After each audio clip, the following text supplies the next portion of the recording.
नमस्कार, जनमत की पुकार में आपका स्वागत है।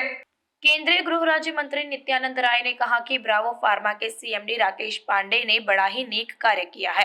कहना आसान है और करना कठिन है।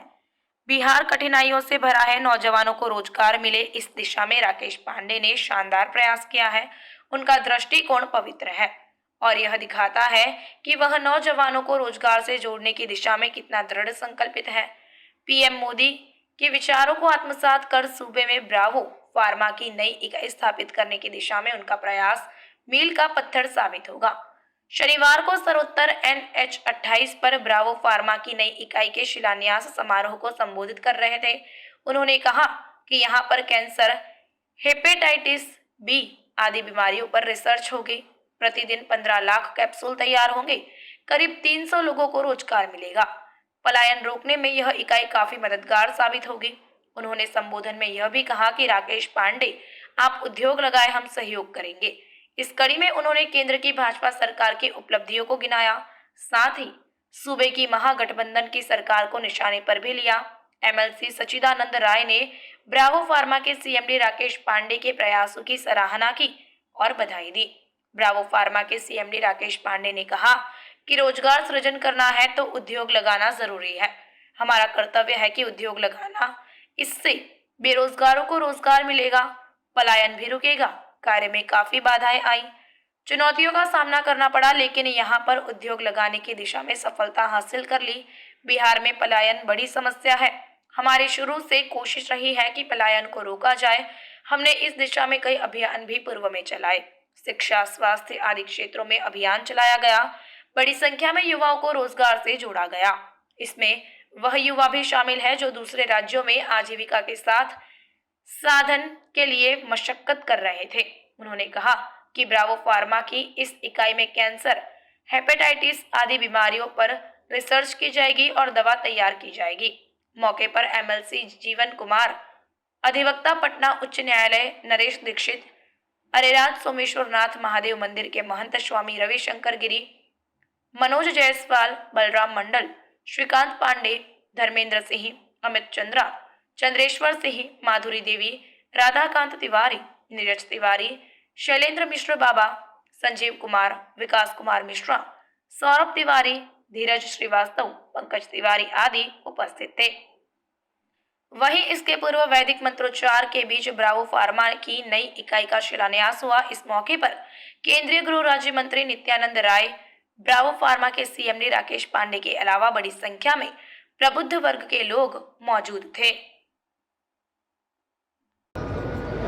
पवित्र भावनाओं के साथ दृढ़ संकल्प शक्ति हो और उस व्यक्ति से उन्होंने प्रेरणा लिया है जिस व्यक्ति से आज दुनिया प्रेरणा ले रही है। दुनिया के सबसे लोकप्रिय नेता, भारत के आदरणीय प्रधानमंत्री माननीय नरेंद्र मोदी जी की प्रेरणा से उन्होंने यह लोकल फॉर वोकल और भारत आत्मनिर्भर बने, इसके प्रधानमंत्री के संकल्प में इन्होंने भी अपना एक योगदान देने का संकल्प लेकर आज इस अंजाम तक पहुंचे कि आज यहाँ एक बड़ी फैक्ट्री का निर्माण काल प्रारंभ होने वाला है।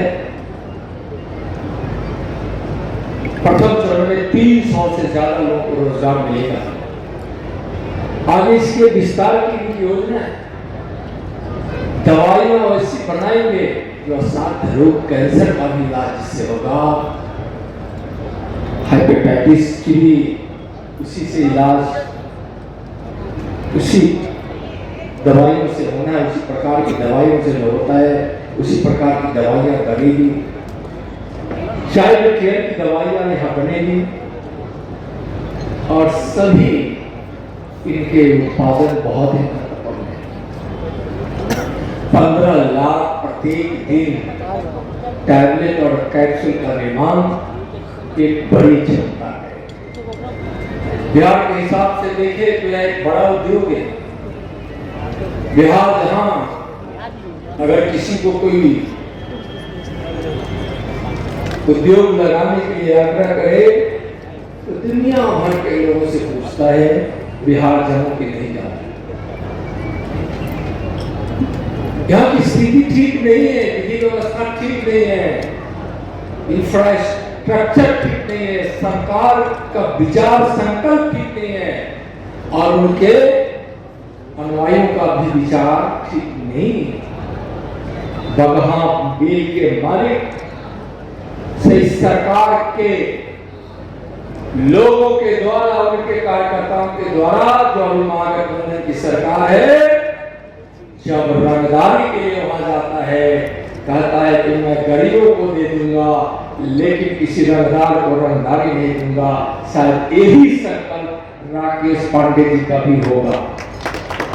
चिंता मत कीजिएगा, अगर यहाँ रंगदारी मांगने वाले लोग हैं तो रंगदारों को पवित्र भावनाओं के साथ दृढ़ संकल्प शक्ति हो और उस व्यक्ति से उन्होंने प्रेरणा लिया है जिस व्यक्ति से आज दुनिया प्रेरणा ले रही है। दुनिया के सबसे लोकप्रिय नेता, भारत के आदरणीय प्रधानमंत्री माननीय नरेंद्र मोदी जी की प्रेरणा से उन्होंने यह लोकल फॉर वोकल और भारत आत्मनिर्भर बने, इसके प्रधानमंत्री के संकल्प में इन्होंने भी अपना एक योगदान देने का संकल्प लेकर आज इस अंजाम तक पहुंचे हैं कि आज यहाँ एक बड़ी फैक्ट्री का निर्माण कार्य प्रारंभ होने वाला है। प्रथम चरण में 300 से ज्यादा लोगों को रोजगार मिलेगा। आगे इसके विस्तार की भी योजना है। दवाइयां ऐसी बनाएंगे जो असाध्य रोग, कैंसर का भी इलाज इससे होगा, हेपेटाइटिस की भी उसी से इलाज उसी दवाइयों से होना है, उसी प्रकार की दवाइयों से जो होता है उसी प्रकार की दवाइयां बनेगी। चाइल्ड केयर की दवाइयां यहाँ बनेगी और सभी इनके उत्पादन बहुत ही महत्वपूर्ण है। 15 लाख प्रत्येक दिन टैबलेट और कैप्सूल का निर्माण एक बड़ी क्षमता है। बिहार के हिसाब से देखें तो यह एक बड़ा उद्योग है। बिहार जहां अगर किसी को कोई उद्योग लगाने के लिए आग्रह करे तो दुनिया भर के लोगों से पूछता है, बिहार जम्मू की नहीं जाती। यहाँ की स्थिति ठीक नहीं है, विधि व्यवस्था ठीक नहीं है, इंफ्रास्ट्रक्चर ठीक नहीं है, सरकार का विचार संकल्प ठीक नहीं है और उनके अनुयायियों का भी विचार ठीक नहीं है। बगहा बिल के मालिक से सरकार के लोगों के द्वारा, उनके कार्यकर्ताओं के द्वारा जो महागठबंधन की सरकार है, जब रंगदारी के लिए वहां जाता है, कहता है कि मैं गरीबों को दे दूंगा लेकिन किसी रंगदार को रंगदारी नहीं दूंगा। शायद यही संकल्प राकेश पांडे जी का भी होगा। चिंता मत कीजिएगा, अगर यहाँ रंगदारी मांगने वाले लोग हैं तो रंगदारों को उनसे कहा, तुम तो उस देश के सन्यासी हो जो देश भूखा है, जो देश अशिक्षित है, जिस देश के लोग बेघर है, जिस देश के लोग बेबस हैं। स्वामी विवेकानंद ने कहा था, मैं 21वीं सदी का भारत देख रहा हूं। 21वीं सदी में भारत माता हमारी दुनिया के सर्वोच्च स्थान पर विराजमान होकर शांति, सत्य, बंधुत्व के संदेश के साथ दुनिया का नेतृत्व कर रहे भारत माँ हमारी विश्व गुरु बन गई है। और भारत में न कोई अशिक्षित है, न कोई बेबस है, न कोई बेघर है। और उस विवेकानंद की भविष्यवाणी को आज भारत ने पूरा दुनिया साकार होते हुए देख रहा है, पूरी दुनिया साकार होते हुए देख रहा है।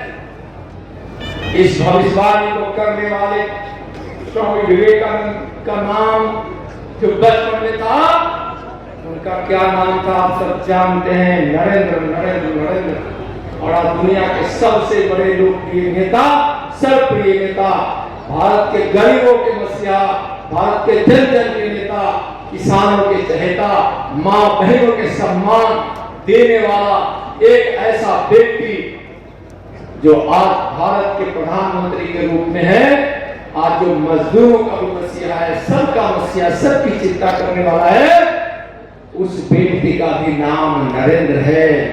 एक स्वामी विवेकानंद बचपन का नरेंद्र ने भविष्यवाणी किया था और उस भविष्यवाणी को दूसरा नरेंद्र पूरा करेगा। 2000 मैं लगभग 15 साल 16 साल से इंडिया से बाहर रहता हूँ। इंडिया से बाहर क्या होता है, आपकी क्या इज्जत होती है और किस तरह से आपको देखा जाता है, वह निर्भर करता है कि आपके शासक कैसे हैं, आपके सेवक कैसे हैं, आपके लिए जो सरकार बनी है वो सरकार कैसी है। मैंने दोनों सरकारों का अनुभव किया है और 2014 से लेकर अभी तक जो एक भारतीय होने के नाते जो गर्व हमें प्राप्त होता है भारत से बाहर, उसी ने मुझे ये प्रेरणा दी कि मेक इन इंडिया के अंतर्गत हम लोग भी कुछ बिहार के लिए, बिहार को समर्थवान सशक्त बनाने के लिए कुछ अपना उपयोग, अपना सहयोग, अपना कुछ क्रियान्वयन करें ताकि लोगों को यहाँ दूरगामी परिणाम मिले और उनको लाभ मिले। आप किसी व्यक्ति के लिए लाभ अगर देना चाहते हैं तो उसके कई आयाम और कई मायने हैं। मेरे लिए रोजगार, शिक्षा और स्वास्थ्य का जो क्षेत्र है वो महत्वपूर्ण है। आपको मालूम है कि आत्मनिर्भर भारत की बात करते हैं हमारे माननीय प्रधानमंत्री श्री नरेंद्र मोदी जी। आपको पता है कि सशक्त भारत की बात करते हैं हमारे माननीय प्रधानमंत्री जी श्री नरेंद्र मोदी जी। तो उसी बात को, उसको करने के लिए केवल नरेंद्र मोदी जी अकेले सक्षम नहीं है, उसको करने के लिए 140 करोड़ जनता को काम करना होगा। उसको करने के लिए हर एक व्यक्ति को अपना सहयोग और अपना शक्ति, अपनी जो उनके पास सक्षम क्षमता है उसका उपयोग करना होगा। हम लोगों ने भी इसी क्षमता का एक छोटा सा नमूना तैयार किया और यह हम लोगों ने प्लान बनाया कि 2024 आते आते इस जो जिसका शिलान्यास माननीय गृह राज्य मंत्री श्री नित्यानंद राय जी ने किया है, उस फैक्ट्री को, उस कंपनी को धरातल पर लेके आए। अगर आपने हमारा अभी तक चैनल सब्सक्राइब नहीं किया है तो कृपया चैनल सब्सक्राइब कर लें, लाइक करें, शेयर करें, कमेंट करें। तो मिलते हैं फिर किसी और खबरों के साथ। नमस्कार।